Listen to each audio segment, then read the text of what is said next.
Hello students, अभी हम पढ़ने वाले हैं एनसीईआरटी की क्लास 6 का चैप्टर नंबर 2 साइंस का, जिसका बुक का नाम है क्यूरियोसिटी यानी जिज्ञासा। ठीक है, तो आज हम इसको हिंदी मीडियम में आज पढ़ने वाले हैं चैप्टर नंबर 2 को। तो चैप्टर हमारे पास है, चैप्टर का नाम है सजीव जगत में विविधता। तो सबसे पहला यहाँ पे जो वर्ड आया है वो हमारे पास है सजीव। क्या सजीव चीज़ें आपको पता है क्या होती है? सजीव का मतलब होता है ऐसी चीज़ें या ऐसे जीव जिनके अंदर सांस है, श्वसन करते हैं, जो श्वसन करते हैं और जो चलते हैं, ठीक है, और जो उत्सर्जन करते हैं, ये सब चीज़ें जो करते हैं वो हमारे पास सजीव होते हैं। जैसे कि मैं हो गया, पेड़ पौधे हो गए, हम जीव जंतु हो गए, ये सारे सजीव चीज़ें होती है। और निर्जीव कौन सी होती है? निर्जीव का मतलब है जिसके अंदर कोई भी जान नहीं होती है। जैसे कि टेबल, ये मार्कर, ये पेन, ये एलसीडी, क्या ये भी सांस लेती है? नहीं। तो इन सभी जो चीज़ें जो कि जिंदा है उन सभी को हम कहते हैं सजीव, और जो चीज़ें जिंदा नहीं हैं उनको हम नॉर्मल लैंग्वेज में कह देते हैं निर्जीव। तो ये लिखा है कि सजीव जगत में विविधताएं।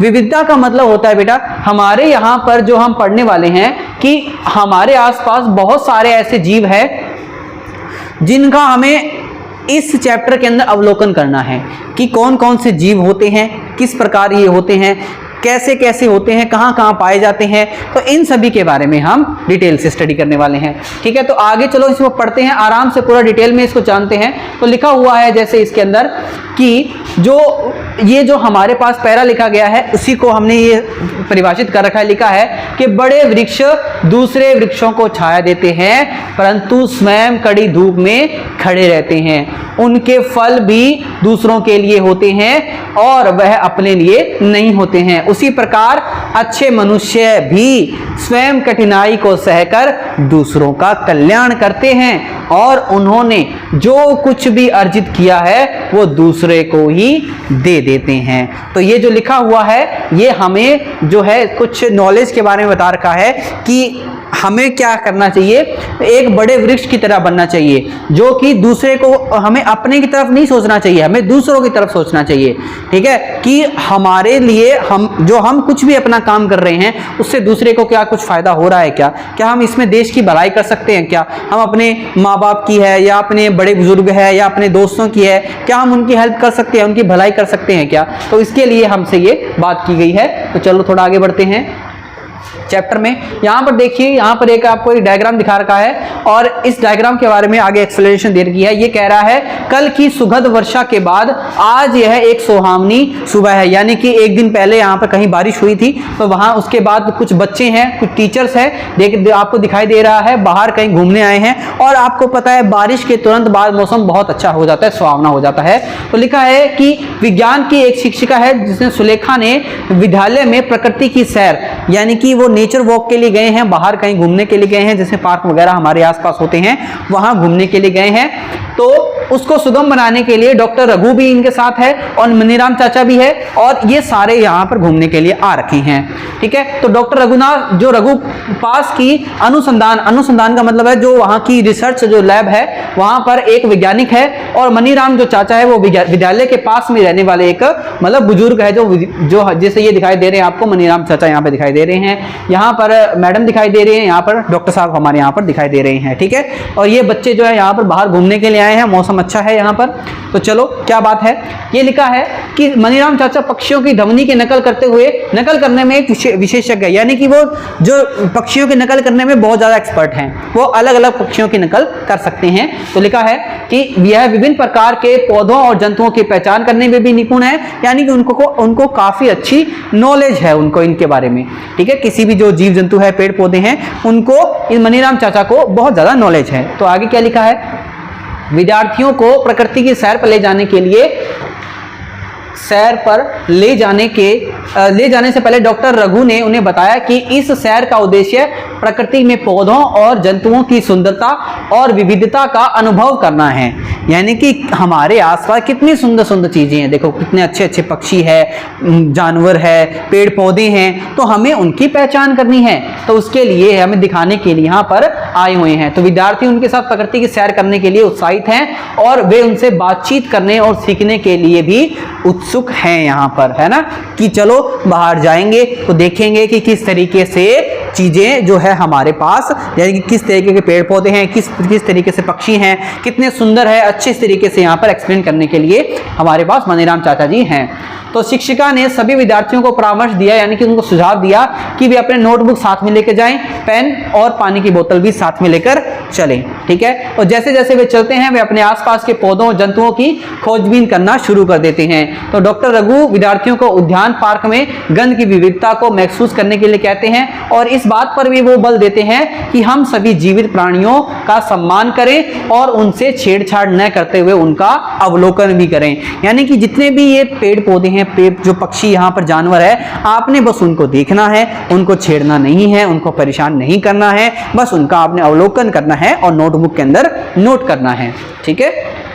तो आगे लिखा है, विद्यार्थियों से कहते हैं कि वे न केवल विभिन्न प्रकार के जंतुओं को देखें बल्कि ध्यान से विभिन्न ध्वनियों को भी सुने। जो ये अलग अलग पक्षी अलग अलग प्रकार की जो ध्वनियां निकालते हैं उनको भी सुने।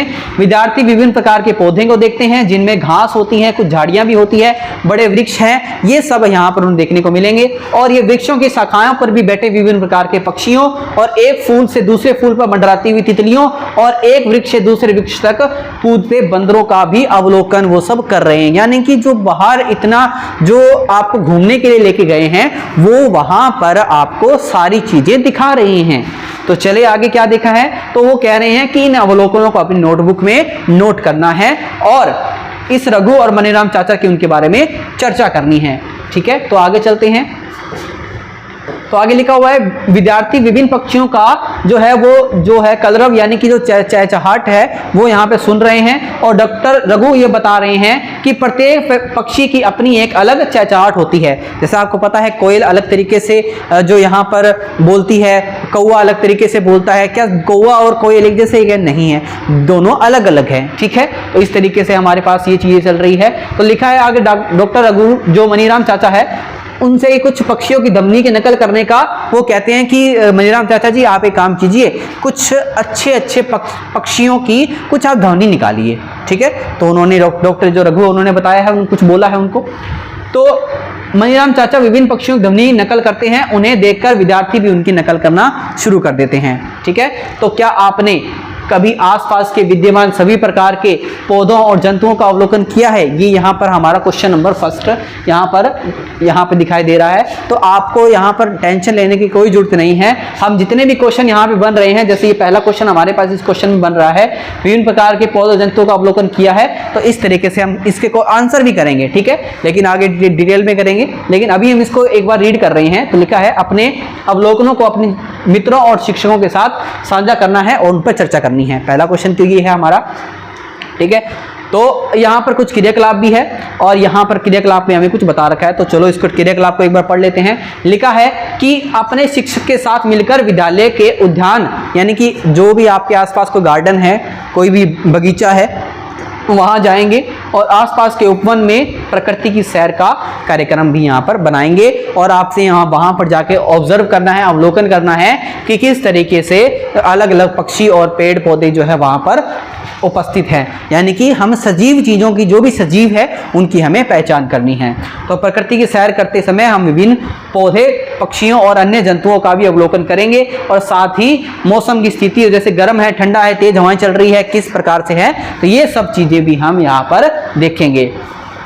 तो स्टूडेंट्स इसके आगे हमारे पास जो है कुछ चीज़ें और भी है, जो इसके अंदर हमें क्या क्या लिखना है वो भी दे रखा है कि अपनी भूमि पर गिरे हुए अलग अलग प्रकार के पत्तों और फूलों को इकट्ठे करके अपने जो स्क्रैप बुक के अंदर है उसके अंदर लिखना है, उसको बनाना है आपने, यानी कि ड्राइंग जो आपकी बुक है उसके अंदर बनाना है। और प्रकृति में पौधों और जंतुओं के साथ छेड़छाड़ न करें, उनका ध्यान रखें और सुनिश्चित करें कि आप उद्यान में फूल पत्तियों को ना तोड़ें, ठीक है। आप जैसे कुछ बच्चे हैं जो मान लो उधर उधर घूमने जाते हैं तो पेड़ पौधों की पत्तियों को तोड़ते रहते हैं, तो ये सब काम हमें नहीं करना है, ठीक है। तो आगे लिखा है, विभिन्न पौधों के तने और पत्तियों के फूल किसी अन्य रोचक जानकारी के बारे में दिए गए अवलोकनों और तालिका में दिए गए, इनको अंकित करना है कि कौन सा घास है, ये तुलसी है, तो कहाँ इसके पत्ते हैं, कहाँ तना है, ये सब आपने इसके अंदर बनाना है और लिखना है, ठीक है। तो ये कुछ सारणी हमें दे रखी है, इसको हमने आराम से देख लेना है। सारणी में क्या लिखा है जैसे चेक कर लेते हैं। सामान्य घास क्या जो उसका जो तना होता है वो कैसा होता है, कोमल होता है, बड़ा और पतला सा होता है। पत्तियां कैसी होती है, पत्तियों तने के भिन्न बिंदुओं से एकांतरिक रूप से एक पत्ता बाहर निकलता रहता है, जैसे यहाँ पर दिखा रखा है देखो, है ना, पत्ता से ऐसे बाहर निकल रहा है। घास के बारे में बात कर रहे हैं। और इसके फूल, इसमें फूल तो होते ही नहीं है तो हमने खाली छोड़ रखा है। तो और लिखा है कि कोई अन्य बात, तो इसकी यहाँ जो पत्तियाँ होती है वो हरी हरी होती है। ठीक है, इस तरीके से यहाँ पे जानकारी चल रही है। आई बात समझ में। और यहाँ पे आगे क्या है, तुलसी के बारे में बता रखा है। देखो बेटा, ये तुलसी का यहाँ पे पौधा है, इसको ऑब्जर्व करना है, ये सब आपको जानकारी दे रखी है। फिर यहाँ पे जो गुड़हल का पौधा है, हमारे लगभग स्कूलों में होता है, हमारे अपने स्कूल में भी है, जो गुड़हल का जो पौधा है आपको दिखाएंगे। तो गुड़हल का जो पौधा है उसका जो फूल होता है कुछ इस तरीके से होता है, तो उसकी पत्तियाँ किस तरीके की होती है, कैसा उसका फूल का रंग होता है, ये सब भी यहाँ पर हमें देखना है और लिखना है। ठीक है, तो यहाँ तक आज हम इतना ही करेंगे। ठीक है, बाकी जो है इसका नेक्स्ट पार्ट हम आगे भी इसको डिस्कस करते चलेंगे। तब तक के लिए थैंक यू।